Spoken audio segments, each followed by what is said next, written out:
માનવતાને શર્મસાર કરતી ઘટના એક સામે આવી। કૃષ્ણનગર વિસ્તારમાં સાવકા પિતાએ જ પોતાની સાવકી દીકરી પર દુષ્કર્મનો પ્રયાસ કર્યો। આરોપીને શનિવારના રોજ નોકરીમાં રજા હોવાથી બપોરે જમ્યા બાદ આરોપી તેમના પત્ની અને બે બાળકો ઘરમાં બેડરૂમમાં હતા અને તે દરમિયાન મહિલા ઘરની ગેલેરીમાં કપડાં સૂકવતી હતી અને ત્યારે અચાનક જ બાળકીની ચીસો સાંભળતા બેડરૂમમાં દોડી આવી। મહિલાએ જોયું તો પોતાના પગ નીચેથી જમીન ખસી ગઈ હોય તે પ્રકારનો આખો નજારો જોવા મળ્યો છે। પતિ તેની દીકરી સાથે વાંધાજનક સ્થિતિમાં હતો અને દુષ્કર્મ માટે પ્રયાસ કરતો હતો। મહિલાએ પોતાની દીકરીને બચાવી અને પોલીસનો સંપર્ક કરતા પોલીસે આરોપીને ઝડપી પાડ્યો છે।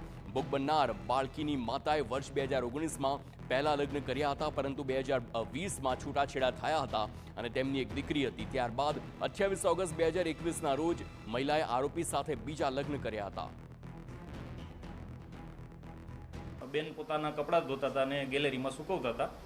એ દરમિયાન બૂમાબૂમ થઈ, છોકરીનો અવાજ આવ્યો ચીસાચીસનો, એટલે એને અંદર જોયું તો જે દીકરી હતી નાનકડી, 6 વર્ષ 10 મહિના ને 4 દિવસ એમની ઉંમર છે, એ નગ્ન હાલતમાં હતી અને એમના પિતા પણ હતા। એમને ઉપર ખાલી ટી શર્ટ પહેરેલું હતું, નીચે પણ એ નગ્ન હાલતમાં હતા અને એની સાથે વાંધાજનક પરિસ્થિતિમાં એમને જોયેલા અને બલાત્કાર કરતા હતા એ પોઝિશનમાં એમને જોયેલા ફરિયાદી, એટલે પોતાની દીકરી એમને આંચકી લીધી અને તાત્કાલિક પોલીસને જાણ કરી। તો આ તરફ ભાવનગર